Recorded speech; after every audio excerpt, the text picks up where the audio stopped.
The Dershow.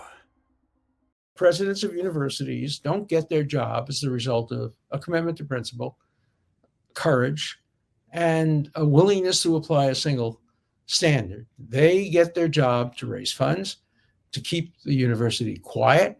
I don't know whether any of these three presidents will survive. They are certainly getting a lot of pushback. Harvard is not only getting pushback on its private funding, it's getting pushback from the Department of Education on its public funding. And so we may see some changes in the top of universities. You know, it's so interesting.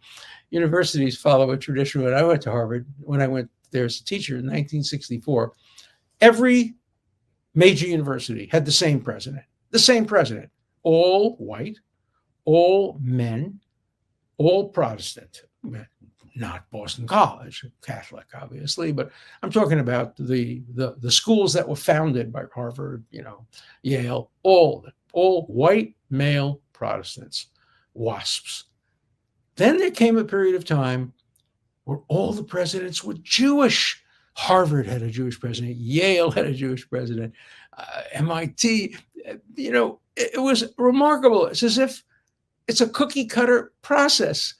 Now, most of the presidents are women.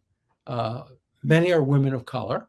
And God bless them. I want diversity in the selection of presidents, but maybe a little creativity and don't just follow the pack. It seems like universities just follow and pick the same from the same jar of contestants at any given point in time. But now what we have as presidents of universities are a bunch of cowards with no courage and little display of principle. They just want to please their constituents. In that respect, they're like politicians. Well, of course, they're politicians. Presidents don't get selected for their academic success. Often, some are. Over the years, there have been some that have been selected because they're Nobel Prize winners. But look what happened to Lawrence Summers. He was picked for the merits. He was a Nobel quality economist and the Secretary of the Treasury. And he got picked, and he had the courage to raise doubts at a meeting about the politically correct view that there is no genetic difference between men and women when it comes to abilities in subjects like math. I don't know whether there is or isn't. I can tell you my wife, who's a neuropsychologist PhD, thinks there very well may be some differences, some which cut in favor of women, some which cut in favor of men, but men and women are different.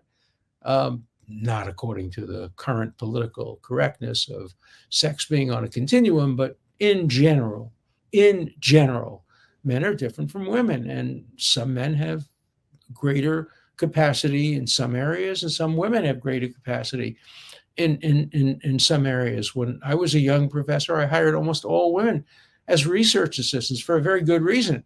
The men all got high-paying jobs. The people who are on the top of their class all got high-paying jobs and wouldn't work for me for my $9 an hour that I was paying them. But the women couldn't get high-paying jobs. So I got to pick the cream of the crop. I got to pick a future attorney general, a future this, a future that. And so I had lots of women as research assistants. Were there differences? I didn't discern any, but Larry Summers thought there were some differences, and he said it, and he got fired. I think I've told you about the cartoon that appeared after he got fired. He was on his hands and knees to the board of Harvard, begging for his job back, saying, "I didn't say women aren't as good in math as men. What I said was Israel is a genocidal apartheid state. Now can I get my job back?" And so there's such politics involved in this.